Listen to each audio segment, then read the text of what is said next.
Solar plant, ये सारी चीजों का आज यहाँ पर लोकार्पण हो रहा है।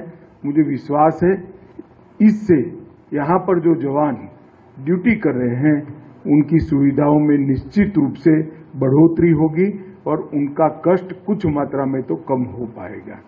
इसके साथ साथ पैकटोला में 5 एकड़ भूमि पर लगभग 7.5 करोड़ से एक भवन बनाया गया है।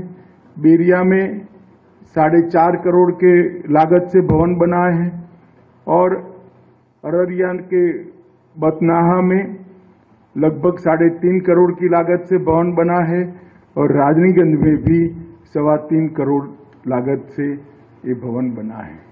जहां तक एसएसबी का सवाल है, मित्रों, एसएसबी इसका एक इतिहास है। उसका अभी के स्वरूप का परिवर्तन जब देश में अटल जी की सरकार थी तब अस्तित्व में आया।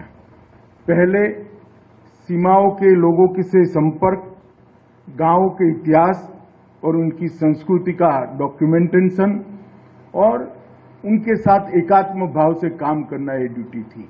मगर अब जब से एक देश एक सीमा का सुरक्षा बल, ये नीति को भारत सरकार ने अटल जी के समय में संभाला, तब भारत नेपाल और भारत भूटान जो मैत्रीपूर्ण देश है, खुली सीमा है, उसकी रक्षा की जिम्मेदारी एसएसबी को दी है।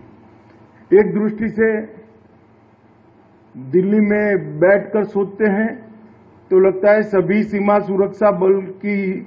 सीमा सुरक्षा की जिम्मेदारी निभाने वाले सशस्त्र बलों में सबसे सरल ड्यूटी आपका है, क्योंकि दोनों देशों से हमारे मैत्रीपूर्ण संबंध हैं। मगर जब बॉर्डर पर 0 पॉइंट पर आकर देखते हैं या आपके डीजीपी साहब जब मिलने आते हैं तब मालूम पड़ता है कि सबसे कठिन ड्यूटी आपका है, क्योंकि यहाँ तार नहीं लगा है, यहाँ बाड़ नहीं लगी है, ये खुली सीमा है। जब सीमा खुली होती है तब जिम्मेदारी अनेक गुना बढ़ जाती है। कितने भी मैत्रीपूर्ण संबंध हो, पड़ोस के देशों की सरकारों की कोई बद इरादा न होने के बावजूद यहां पर और वहां पर समाज में कुछ तत्व ऐसे होते हैं जो खुली सीमा का उपयोग अपने अनधिकृत कमाई के लिए करते हैं।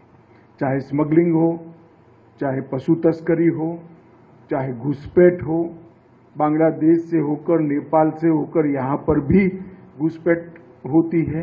ये सारी चीजें बहुत दिक्कत वाली होती हैं। जहां पर बाढ़ लग गई है वहां पर एक सरलता होती है कि बाढ़ कटी या नहीं कटी वो देखना और दूर से बाढ़ को देखते रहना।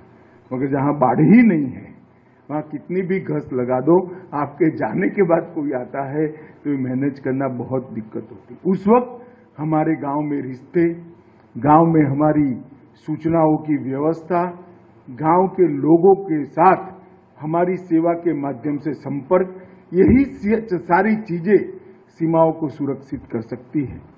इसलिए सेवा, सुरक्षा और बंधुत्व, ये जो नारा है वो नारा सोच समझकर खुली सीमा वाला सुरक्षा बल मतलब एसएसबी को दिया गया है, जिससे आपको और ज्यादा सजग रहकर करना चाहिए।